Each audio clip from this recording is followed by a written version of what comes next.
তারপরে যে কোনো একটা মুভি সিলেক্ট করলাম, করার পরেতে তারপরে বলতে চাইছে এখানে টিক লাগায়।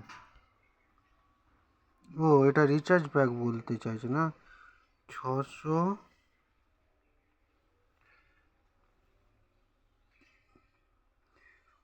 ও বাবা, 665, অর্থাৎ 365 দিন, 600 টাকায় রিচার্জ প্যাক। ওরে বাবা, 1 বছর।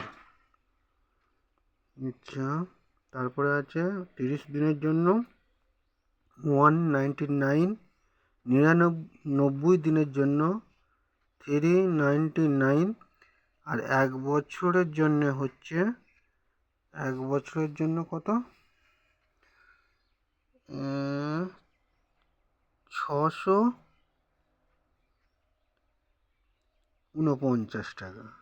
ওই 650 টাকার মতনই ধরুন, 650 টাকাটাই ঠিকই আছে 1 বছরের জন্য, ঠিকই আছে।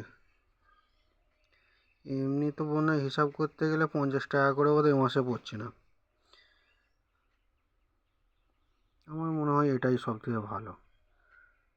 খোঁজ করে ওই 30 টাকার ডাটা, 40 টাকার ডাটা, 50 টাকার ডাটা, 60 টাকার ডাটা, এর থেকে অনেক ভালো মুক্তি পাওয়া যাবে।